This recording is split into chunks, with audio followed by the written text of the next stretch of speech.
Hello, welcome to my channel. I am here doing a story time about the rise and fall of my marriage, and this is part 5. So if you have not seen the other parts, you might want to go catch up real quick. So we left off in winter of 2018 or 19, depending on if it was December or January. I can't remember what time of year it was.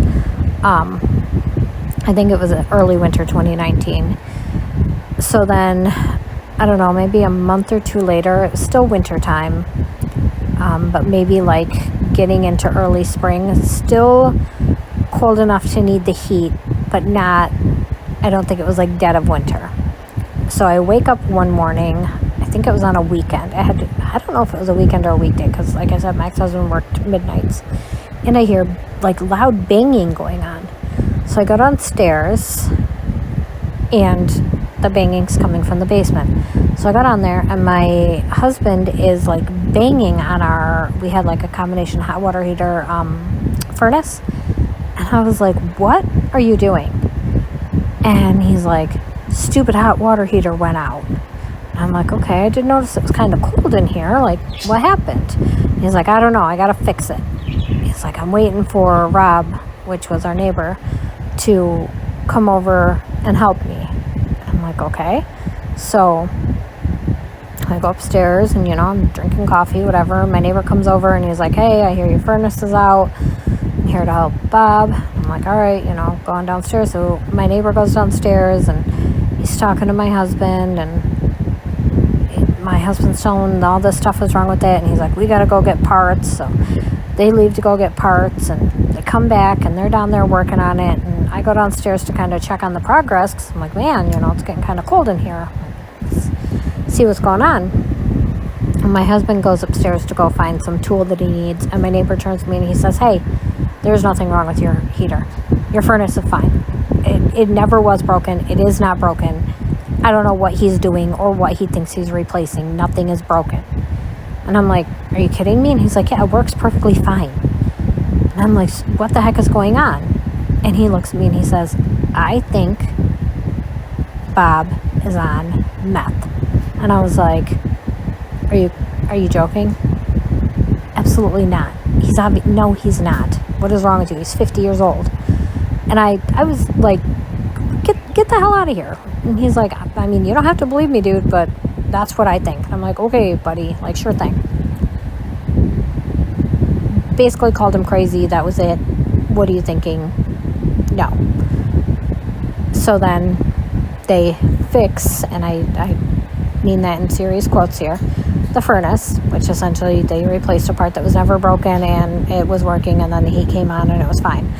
And my neighbor goes home, and I go back upstairs, and I'm, doing mom things, making dinner and doing whatever you do. And I go downstairs. I think my husband called me. So I go down in the basement, and he's sitting down there, and he says to me, we got mice. And I'm like, oh my God, you saw a mouse run down here? Like, we have a cat. Why is he not getting this mouse? I'm like, I'll find the cat and make him get rid of the mouse. He's like, no, I didn't see it on the floor. It's like, I can hear them in the walls. And at this point, I'm like, I'm sorry, what? You can hear them what? And he's like, I can hear them in the walls. And he picks up this big knife that he has sitting on the table in front of him, and he stabs it into the wall next to him. And I'm just looking at him flabbergasted, because we are down in the basement where all of the walls are cinder block. And the ones, like the outside walls, have blue insulation board over top of them. There's nowhere for a mouse to run in these walls.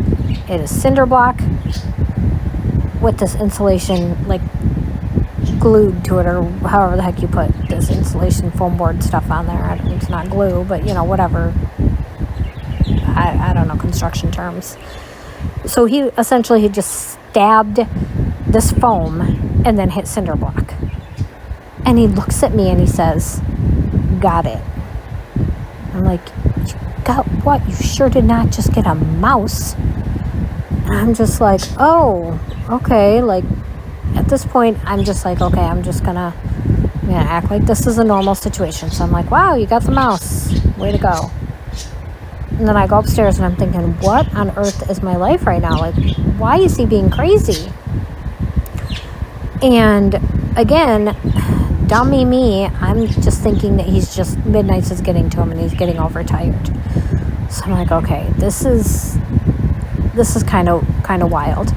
But honestly, after that, there wasn't really any other, like, really wild things. You know, there had been the owl incident previously, and now there was this hot water heater or furnace and mouse situation. But that was kind of the end of it. So I was just kind of like, okay, you know, I don't really know what we do in this situation with the mice in the walls. I guess we just kind of ignore it. And he was like, yeah, you know, I'm sure that Gizmo, which was our cat, will get to him. And I'm like, okay, you know, great. I'm sure he'll go in the walls and get these mice. So I just kind of let it go. And I honestly did not put any other thought into the fact that my neighbor had told me that he was using meth. Like, that went in one ear and right out the other. But something interesting about this time period is I literally could not even so much as kiss my husband because his breath smelled like cat pee. And I remember frequently Googling to try to figure out what made your breath smell like cat pee. I thought he had a medical condition. I was sure something was wrong with him. Google never told me anything. Like, Google thought that I was crazy. Like, what are you talking about? What do you mean he smells like cat pee? And he was, it was bad. And I wasn't really sure what to do in that situation. So I was just kind of burying my head in the sand, you know? Like, I was kind of acting like things were more normal than they were. And I wasn't really talking to anybody about the situation. I told my sister about the owl thing.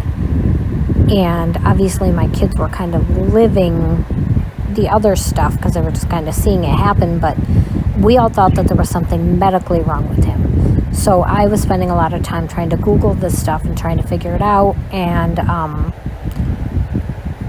I don't know if some part of me knew.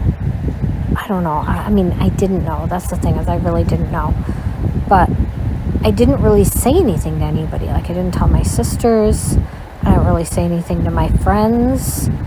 I just kind of, I don't know, I guess buried my head in the sand at this point. And so then things kind of, you know, continued normal. You know, we got through spring. And then, you know, we get into summer and school lets out, and my husband is still working. This is summer of 2019. So my husband is still working. He's still, you know, he's spending a lot of time with his friend who lives out in the country, but that's fine. You know, he's doing his thing. Summer, he usually was gone a lot anyway because he has a motorcycle. So he was always out on his motorcycle, and that was fine. My kids and I actually had a vacation planned for August, so we were looking forward to that. And I'll get into what happened that summer in my next video. So stay tuned for that. Thank you very much for watching this one. Thank you to my Princess Peach for playing this game for me so that I could do the voiceover story time. If you are watching this on TikTok, follow my TikTok, or if you're watching it on YouTube, subscribe to my YouTube. It's going to go on YouTube in September, but then I'm going to upload these videos to TikTok as well in October, because October is Domestic Violence Awareness Month. And so anyway, thank you so much for watching, and I will see you guys in the next video. Bye.